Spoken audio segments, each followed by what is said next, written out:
Footwork, such an important area to be able to cover the court effectively. So now we're going to take you through 3 common mistakes we see with people's footwork and how you can fix them. So David, number 1, split step. Firstly, what is it and why do we need to do it? Well, split steps, in a way, this movement we do almost between shots. And it's our way of getting ready for that next shot and preparing to move in different directions. Now, when does this happen? Well, we split drop just as our opponent's about to hit the shuttle. And that allows us to get in this real ready position to drive off in a different direction, because obviously we don't know where that shuttle's going to go. So what's it actually look like? Well, imagine we're starting on our sort of traditional base position. When from this position, as our opponent's about to hit the shuttle, we're actually going to drop, go slightly wider with our legs, really putting pressure on the front of our feet, Dean. And what this is going to allow us to do is then push off really explosively into a different corner and get ready for wherever that shuttle comes, whether it's high, low, fast or slow. And David, if you wouldn't mind doing that again, what's really important to note here is that David has a bent position here with his legs, and that's going to give him an explosive push-off. What sometimes we see is people kind of maybe split drop, but stay quite tall with their legs. They're not able to then move quickly off from their position. So David, 2 errors that we sometimes see with the split step. One is it not happening at all. Yeah. And the second one is that players kind of almost doing it as a split jump and going too high off the floor.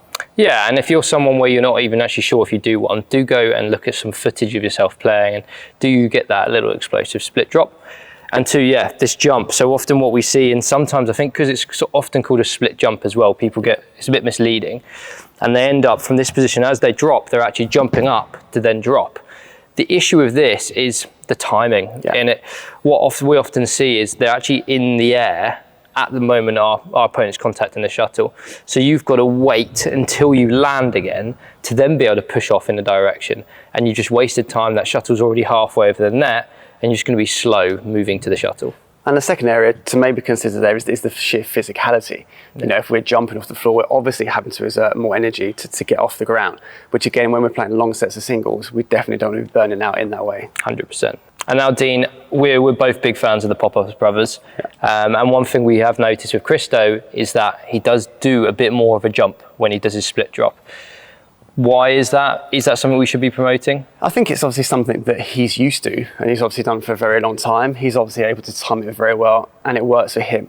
So why are we not promoting that for you? Because we don't think it's necessarily repeatable across a mass level.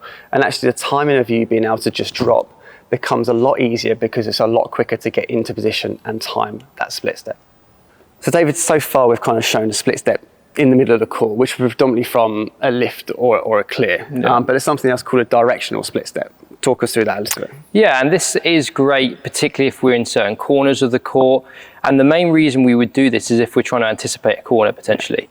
If you're someone who really likes Victor Axis, and he does this a lot, I love watching him play and doing this. And one he really looks for well is if he wants to prioritize his forehand corner, is instead of splitting square, and then he's got to then turn his hips.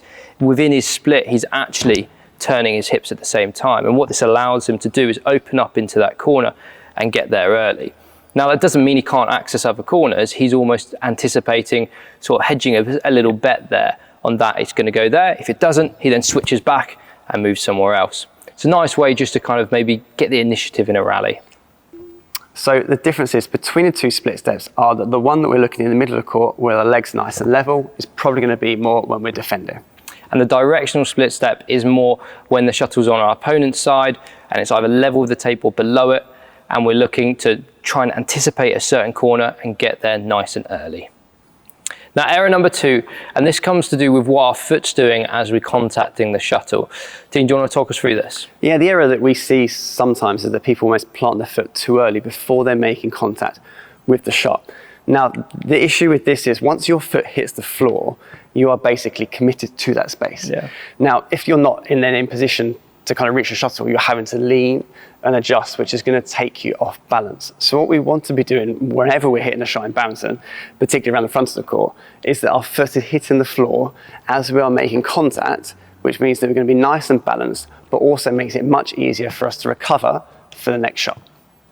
And what I always find amazing is actually there's quite a good link between your foot landing and the timing of the shot. Yeah. We often see people really struggle with their timing when they're getting this foot plant and then having to swing. If we can all get it coming together really nicely, you'll find your shot quality is actually a bit better as well. And Dean, these rear corners are also an error. We see this foot planting way too early on people's shots.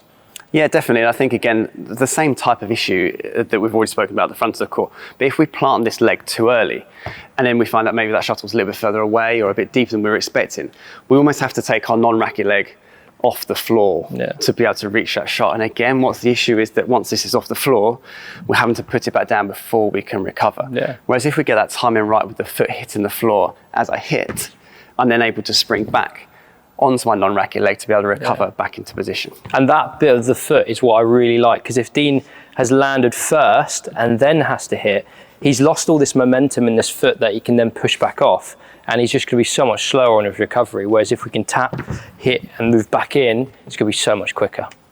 Now our final movement error is actually not using your non-racket leg very well, Dean. What do we often see? I think sometimes people kind of overstretch on their lunge, so kind of taking a big step with kind of their racket leg and kind of not necessarily thinking about the non-racket leg, so they end up a little bit more out of position.